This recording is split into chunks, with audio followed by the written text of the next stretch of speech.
Hey, every month I've been recruiting new people to work for my organization, but on the other hand, a lot of existing people are leaving my organization. Is there something that I could do to increase my employee retention rate? If you have been having this question in mind, this is the video that's going to be highly useful, effective for you, because we're going to be talking about 12 cool employee retention strategies that you can implement in your business from today onwards. See, point number 11 and 12 is super duper favorite for me. But again, all the 12 points are really effective and highly practical as well. Number 1, empowered workspace. See, olden days, we were looking at a transactional relationship. People used to come to work, they finish their job and they get paid for that. Just that kind of a transactional relationship. Now it's more transformational. There is something more beyond than salary. We're talking about employee satisfaction, their engagement, how happy they feel at the workspace, the organization culture, how the organization treats them, how the business owner behaves, how other people behave in that organization. So many parameters, dear friends. So having a very empowered workspace is highly important. Definitely, you can even call it as positive vibes. And how do you create that? Ensuring your organization has a very good work culture. And what decides the organization culture are your core values. If you can have something like a daily morning pledge in your office, that will be a good way to start, because every day morning people start with all positivity. Today is a great day, I'll give my best. Our core values are never give up attitude, taking up responsibilities, believing in one team, believing in one goal, all those things. And every day morning start with that. Even if they don't come to office, they feel, man, I'm missing that positivity.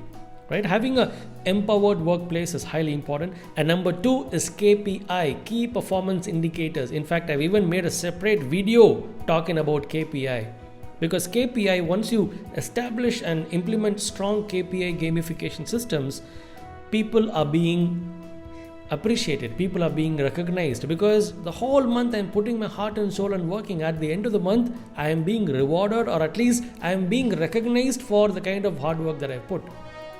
That person is not doing anything. How is that he or she is always getting all the appreciation? Is it because they talk so nice to the boss? No, from now onwards KPI will be the guru, right? So KPI will highlight people who are working, and it will also highlight people who are not doing their job as well. Number 3 is growth ladder. Clarity about their growth. At any point in time, as a business owner, you need to have a very clear answer to these questions. What are these questions? Sir, I need salary hike. What should I do? Sir, I would like to get promoted to the next level. What should I do? Sir, ma'am, this is what I want. I want to see a growth in this organization. What should I do? If people come to you with these questions, you should be having a very clear answer to this. For that, you need to ensure KPI is being implemented properly and sync your growth ladder accordingly. What is growth ladder? Growth ladder is giving a futuristic roadmap to your employees, saying that what, in this organization you can become this, and you can take home this. All that we need from you is your commitment and hard work. Just put your heart and soul into it. Clarity about their growth. Otherwise, they'll feel that I think there's a lot of politics in here. I don't think I've got what it takes to. I know I can reach there, I have a lot of potential, but this organization, I don't know what their requirement is, whether they're looking at only skills or something else, I don't know. That confused state will always be there. Number 4 retention strategy would be salary and lifestyle benefits. Yes, obviously salary plays a vital role, but if you could also have something like a lifestyle benefits, be it your incentives or other things that you do, try to give it more. Like, obviously cash is a very good stuff. Apart from cash, if you can also add some lifestyle benefits, that will be highly powerful, such as winner gets to fly in a plane to so and so city. Winner gets to have a gift voucher or a movie voucher or a dining voucher where they can only go with their family. See, even if you give them money, I don't know if they'll really use that money for that kind of a lifestyle expense. But because I am working in this company, I'm able to take my family to that kind of a star hotel and give them a very good lunch or dinner. Wow, I'm so happy about this job. That's why even a lot of corporate organizations give food passes and a lot of vouchers and stuff like that. Essential. Live the growth lifestyle. Number 5 is long-term investments beyond salary. Think about ESA, PF and all that stuff. If your company is too small for all these things, never give up. Create something by yourself. It may be a little bit of an extra work for you, but trust me, there is magic in that. You could think of something like a small employee contribution from the company.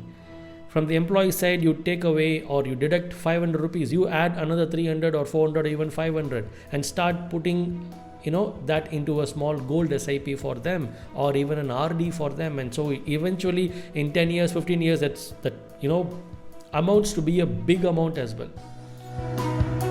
Yes, as I said, all these are a little bit of an extra thing for you, but this analogy, I love it so much. Give monkey the banana.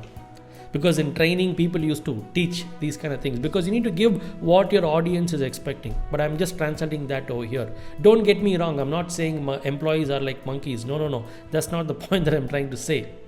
See, if you're trying to be so nice and gift apple to a monkey or orange to a monkey, I don't think the monkey would be so happy when it gets a banana in its hand. Similarly, you may try to be a good boss, good manager, good CEO, and try to give a lot of good things for employees. But I don't know if these things will make a huge difference in their world. What makes huge difference in their world? These are the things. Wow, this company is gonna, even if we don't have ESA, PF, at least because our company is only having 4 people, 5 people, my boss is doing something like this. It's very nice. It makes a world of difference in their lives. Trust me. Number 6 is family day. Highly effective, to keep people engaged. Once a year, if possible, do it at least once in 4 months. A small lunch or dinner with their family and all that, doing a quarterly review and all those stuff. Maybe do it as a one-day event or a morning till evening event, and half a day could be employees and do your business review and all that. An afternoon, their family also can join for the lunch, and then celebration goes on. It's very good to keep people, really happy within the work environment. Intrapreneurship culture. What is an intrapreneur? An intrapreneur is someone who is an employee but works like an entrepreneur. See, every hardworking employee, I think, deserves the best because they are the backbone of your organization. Obviously, they would also have a thought. What if I become an entrepreneur? Why don't I start my business? But most of them, they wouldn't start. You know why? Because if you have all things intact, they would feel that why would I need to go and invest and put my hard-earned money and start so much of risk? Look at my boss or CEO or MD, he or she is struggling so much. I don't want to do all those sacrifices. I don't think I can do. Instead, my boss has given me that kind of a platform in this work itself. I can put more effort and I can take home more money as well. At the max, I can take home so many thousands or lakhs, and I'm very happy that my job itself is able to pay me so much if I'm willing to put that kind of efforts inside. That's called intrapreneurship culture. You got 5 branches, all the 5 branch heads would be like your intrapreneurs. It's like a separate SBU, strategic business units. They could be treated like entrepreneurs. You tell them how to work on the P&L and all that stuff. Then you know what? All the confusions would go. Many times we feel that, if I ask them to do all these calculations, they would know my turnover, they would know my profits. No, because as far as the examples and experiences that we've come across, people even had to have better understanding about the company and how things work. Oh, the turnover is in crores, but I look at the profits, it's not even in lakhs. Man, I need to increase my branch's profit. 40% of the turnover is going away in salary. There's nothing wrong, but I think for the kind of people that I have in my branch, I need to increase my sales. This is not enough. I cannot keep on giving discounts like this. I need to start negotiating. When your branch managers are like intrapreneurs, when they work out all these P&L, they really understand, okay, boss, I know you're doing turnover in crores, but only very few thousands are staying, but I'm going to make that 1,000 into lakhs. And you're going to be giving me some shares in that. So I'm being treated like a shareholder. Though I'm an employee, I've been treated like a working partner kind of a thing, because in this branch, if I'm able to increase profits by X percentage, I get a small share in that. That's perfectly fine. Work involvement will go above the roof. Number 8 is skill matrix. Skill matrix is you have these 4 or 5 levels of skills that are required for people to work. Somebody could be a carpenter or a welder or a fitter or a software developer or a business analyst or a SEO in charge. You give them 4 to 5 levels of skills. If you need to keep moving to the next level in every 6 months, and the company wants to see that kind of a growth to you. So that's a very good growth language to speak with your people, because people always ask themselves, within 1 year, what kind of growth can I reach in this company? And when you give them skill matrix, you really make them feel that you have long way to go. You are here right now, and I would love, as a company, we would love to see you go to the next level. Caring for their growth, because we all know this wonderful line, right? Nobody cares how much you know until they know how much you care. First, establish your care to them. Another powerful statement that hit me very hard was, touch people's heart before you could ask for their hand. They'll not only give their hand to you, they'll give so many things to you. They'll give their time, effort, so many things. Number 9 is recognition. In one of the Richard Branson's interviews on TEDx, he answers, the question is, you have so many people working for you. How do you manage your team? He says, very simple. They're like watering the plants. Plants require water, sunlight, all of that to grow.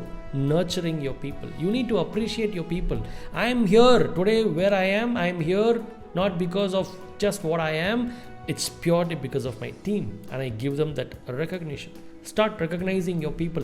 Every month, who's the top performer in your organization? You're doing your KPI reviews, right? Number 1, number 2, number 3 positions. Give them cash prizes, awards, rewards, certificates, all of that. Do you even have a Hall of Fame in your office? Hall of Fame is like, you can even look at cricket as an example. We have so many records, right? Highest runs in ODI, and highest wickets taken, all of that. Do you even have such kind of a records Hall of Fame in your office? Who's come to your office without taking more leaves? Who's had highest sales in a day, highest sales in a week, in a month, highest payment collection, highest production done, highest number of new customers brought in, highest old customers converted as customers again, bring back customers, all these things. And number 10 is exit interviews. When somebody decides that I want to leave the job, most of the time we're like, okay, fine, you want to leave, that's fine. Just do an exit interview if possible. As an entrepreneur, you sit and do that review. If not, have some people to work on that. Care for their growth. Why are they leaving, and where are they going? Are they going to the right direction? We can't really do counseling and all that at that level, but at least ask from them, what are the things that we could do differently so that others don't leave us like this? Whether you're leaving for a better opportunity or because something that you don't like in the way that organization is functioning. Let us know that we would love to, really create a world-class, highly employee-friendly work environment. Here comes 11 and 12, they're very, very close to my heart, my favorites. But not that the other 10s are just normal. All of them matter, but the 11 and 12, I love it so much. Number 11 is hot seat program. Minimum, once a year, do this thing called hot seat program in your office. You got 10, 15 people, have 15 chairs, and have a very special chair in the center.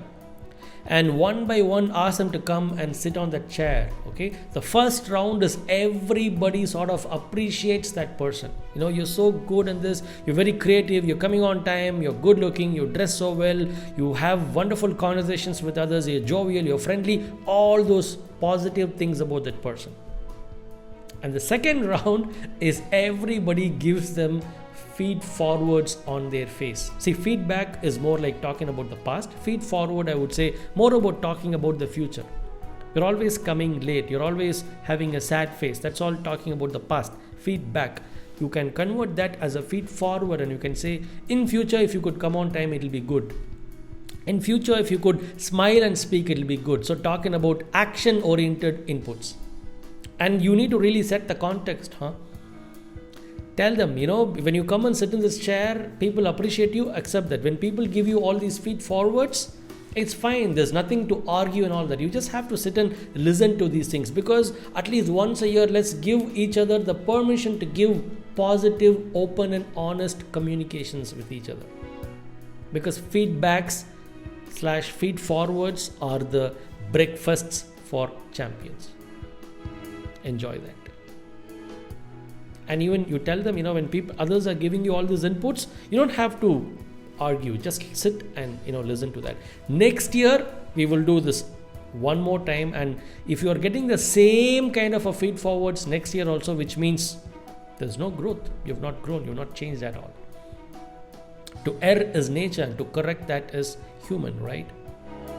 And most importantly, as business owner, you would also sit in that chair, because we don't give people the opportunity to give us that kind of inputs. Trust me, that will be really a game-changing experience for you. Number 12 is vision casting. See, every organization needs to have a vision. Gone are the days when the entrepreneur asks the candidates in the interview, 5 years later, 10 years later, where do you see yourself? You'd still ask these questions, but you know what the mind voice of your candidates are?